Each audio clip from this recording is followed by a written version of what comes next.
Hello and welcome to another episode of Wiggy Reviews. With the popularity of the films Gravity and Interstellar, Hollywood has been looking for its next new blockbuster space adventure film, and they think they've found it in The Martian. So in order to stay ahead of the times, and because I'm a weirdo, I decided to read the book that said movie is based off of. So here we go! We are going to review The Martian by Andy Weir.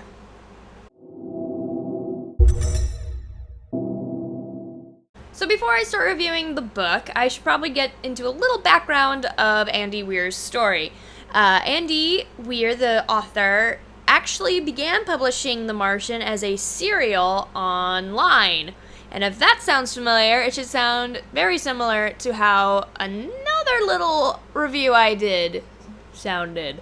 It's kind of the same situation as Worm. And if you don't know what I'm talking about, I'll place a link somewhere in my black space of blackness here, linking to my review of Worm, which is a web serial. But back to The Martian. So, The Martian started off as a web serial that Andy Weir released chapter by chapter, and it became so popular that people started bothering him to put it into a book form so they could buy it, so he independently published it on Amazon and sold it, and it became so popular through that he eventually got a book deal with a major publishing house. They recalibrated, re-edited the story, got facts correct, got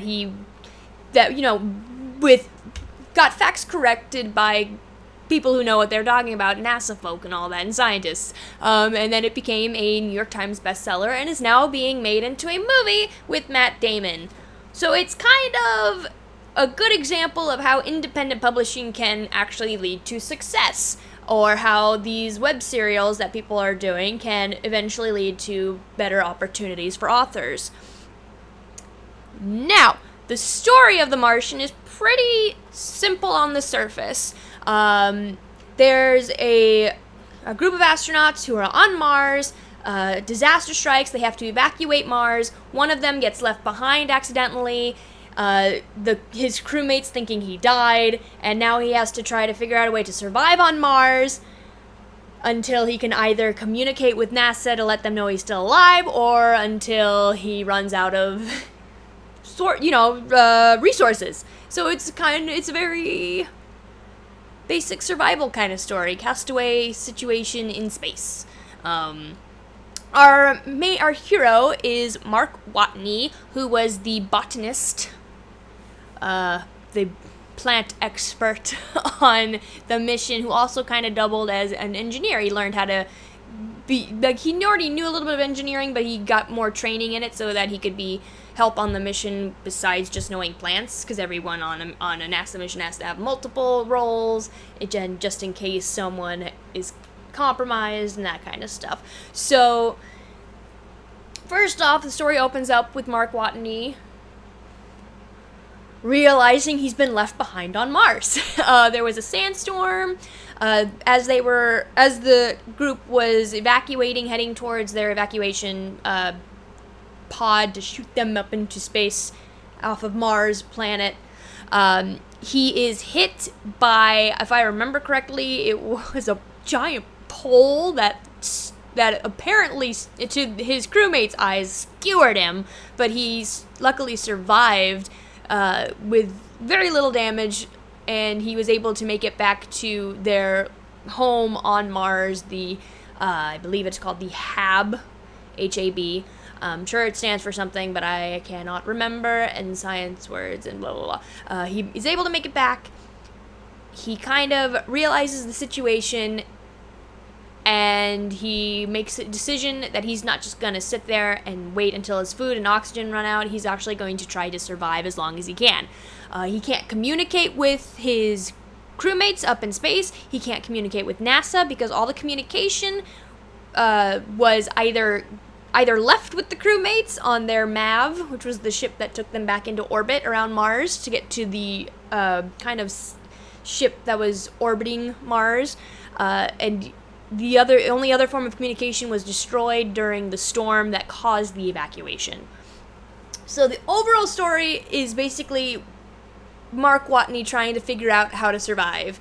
And will NASA discover that he's alive? Will they be able to get him home if they do discover that he's alive? Or will he be able to find a way to communicate? And so it's yeah, that's it. That's the basic overall story. Now, this story could have been boring. It could have been. There's a lot of science. There's a lot of engineering talk. There's a lot of just figuring stuff out. There's a lot of math. There's just a lot of science. And so it could have been boring. But it's not. So that's good, right? Yeah, I think that's really good. There was a few moments where I had no idea what he was saying. But the author did well to kind of acknowledge those points, where the character Mark Watney would simply say, "Trust me, the math is right," or "Trust me on that science." And I was like, okay, whatever you say, I'm sure you fact-checked it somewhere. And really, the science was actually the most interesting part about it, because I was actually very interested to see how he would overcome certain obstacles, like figuring out how to make enough oxygen to survive well beyond how much oxygen was actually sent for their mission, and figuring out how to create a longer supply of food with what was left, because he had like rations for 6 people, and he was like, well, that's good, I'm one person and ration for 6 people, that's great. And then even, like, some of the construction he had to do, he had to fix things, he was on his own, he didn't have NASA giving him directions, but luckily he knew enough engineering to kind of be able to figure that out on his own. I think one of my favorite parts was when he figured out how he was going to make more water, and it required burning hydrogen, which is very dangerous, and could possibly, cause an explosion. So that was interesting. I don't know the full details, because it also involved a lot of the machinery that was there, and I was so enthralled. I was like, yeah, burn it, yeah. And there was a lot of holy moly, holy shit, how is he gonna get through this? How is he gonna solve this problem? And then there was a lot of like, oh wow, that's so cool, he was able to solve it, he's gonna survive, hooray! And then something horrible would happen, you're like, oh god, he's gonna die! And then it's like, oh no, it's fine, he solved it, woohoo, hooray, he's gonna live! There's just a lot of back and forth, but in a way that wasn't over-exaggerated or purely fiction. And I think Andy Weir did such a great job at keeping all of the problems and things that come at his character Mark Watney, they were all believable. They were all things that could happen, and they weren't things that just magically happened. Like, there was a reason something happened.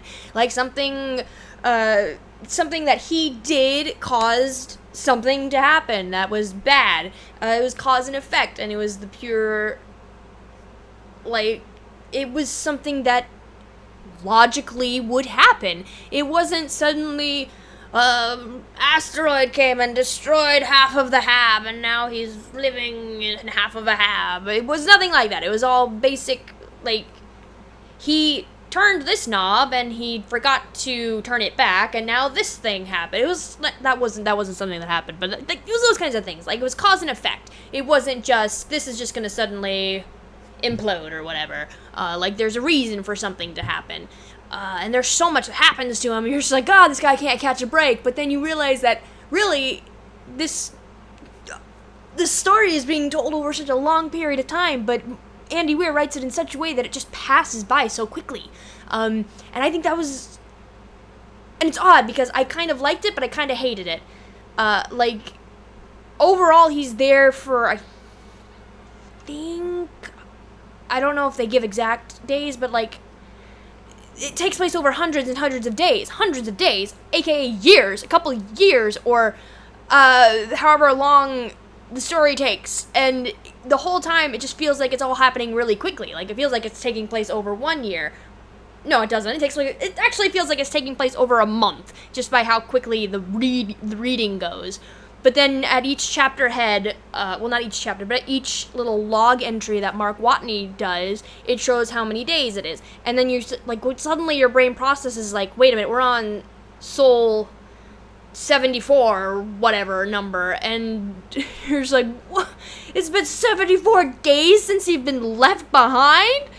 What? So it was really well written to keep you interested and keep it fast-paced enough that it didn't feel like it was taking as many days as it was for him to, like, solve problems and try to find a way to let people know he's alive. So, yeah, it was really, like, a part I really enjoyed. And I said I liked it and I hated it, and I only say I hated it. I only say that I hated it because for the same reason I liked it. It just felt like it flew by. So there was kind of not a lot of impression of he's been there for a long time. He's been trapped here. Oh, this is month 2 I've been stranded by myself. So it never really kind of felt like that. And that's the only thing I hated about it. Otherwise, it was fine. And I know that sounds really kind of... What? That doesn't make sense. But it does in my brain. But my brain's a special place. I think it was just because you don't really get a feeling that he's been there for a long time until he starts actually acknowledging the time that he's been there, or acknowledging, okay, I have this many days left of food, and I have this many days left of water, and this many days left of that, so I'll be dead in this many days. And I've survived this many days. So you don't really start getting a feeling of time until he actually acknowledges the time. Which is fine, because I don't want to have a lot of him just sitting around doing nothing and being bored for however long. But, yeah, so it's weird that I liked it and I hated it at the same time. Yeah. I don't really want to go into too many characters, because really the one that we focus on is Mark Watney, and I liked him. I thought he was a good character. He's a bit of a smart ass, and a bit of a jokester and all that, and and gets very excited over math and dirt. But I could see how his character would get on people's nerves, because he does joke a lot, and he does do a lot of immature jokes. But I mean, if you really think about it, if you get stranded somewhere by yourself, and really, in reality, there's really no hope for your survival, but you're just gonna try to stretch it as long as you can until you can think of something to help you survive, wouldn't you make immature jokes to entertain yourself? Am I crazy? I don't think I'm crazy. You know, when you're by yourself in your room or something, and you suddenly just make a stupid, immature joke. Like, it's something to help you cope with something. And he's using it to cope with being alone on Mars. On Mars! Which is at least however many months from Earth. Hello? I would probably crack jokes all the time too after a moment of depression, but I guess that's why people didn't like it. He never had a moment of depression. He never had that moment of, I am going to die, and making it serious. He joked about it a little bit, or he always like had a comeback after he said it. So I think that's why people would maybe not like his character. They're like, oh, too many. He's just making too many jokes, and it's such a serious. But yeah, otherwise, I liked his character. I think he was hilarious. I mean, is it a bit of a stretch that someone that intelligent would be left behind on Mars and be able to survive that long? Yes. But guess what? This is fiction. This is science fiction. So we're allowed to bend the rules a little bit. We're allowed to expand our imaginations.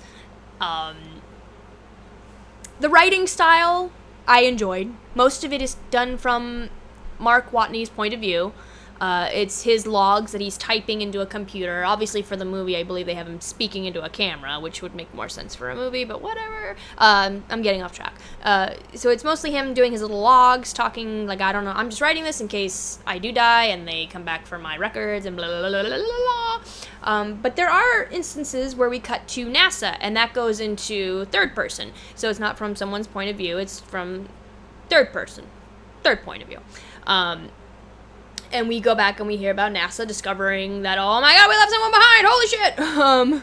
And how they try to figure out something to do, even though they can't do anything because Mars, really far away.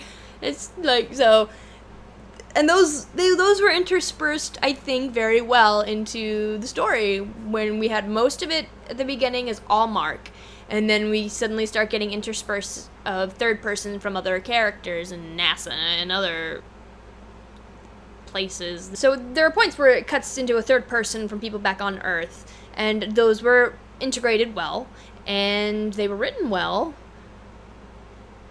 And I don't know anyone in NASA, but if they're as nerdy as he writes them to be, sign me up.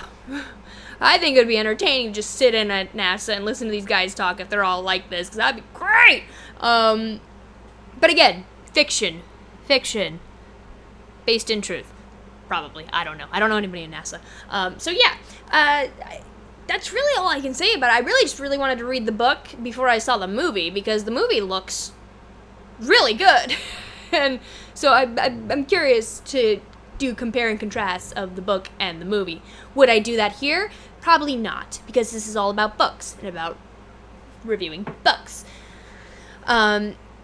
But I'm still going to see the movie because I like the book. And if I like the book, I'll go see the movie if it looks like it's going to be a good adaptation. Hopefully it'll be a great adaptation, but we shall see. So I'm just going to go right into my scoring. I'm going to give it a 9.5 out of 10. The reasoning is because it's well written. It flows quickly.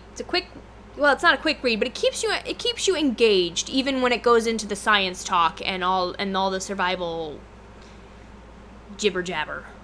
Yes, I said jibber jabber. Jibber jabber.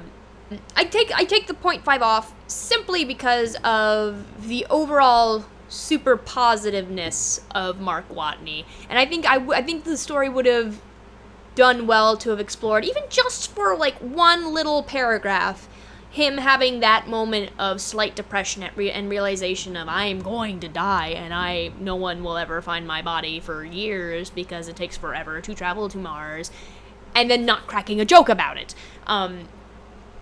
Yeah, so just that, there was no real moment where it all kind of sunk in, and maybe it happened, maybe we're supposed to take it as though it happened off of screen, off of the little, things he wrote, little diary entries he wrote, but I think it would have been more interesting to see him have more of it in a deeper way than what he had. So really, 9.5 out of 10. Good read. Like, even if you don't like science fiction, you should check this book out. It's really good, and it keeps you on the edge of your seat. You want to keep reading it. You want to know, is he going to make it? Is he not going to make it? What's going to kill him next? What's going to try to kill him next? How is he going to, like, solve these problems that just keep stacking up? 9.5 out of 10 for me. Check it out. Even if you don't like science fiction, you're probably going to enjoy this. It's really good. The science it doesn't bog you down too much. It's not heavy science. But it's not basic science either. It's like legit science. You can tell that he put a lot of effort into getting it right. And for a first published book, I think it's really good. And I'm excited to see the movie. Yeah, so that's all I got for today. And it's going to be a surprise what I review next. So I will see you next time.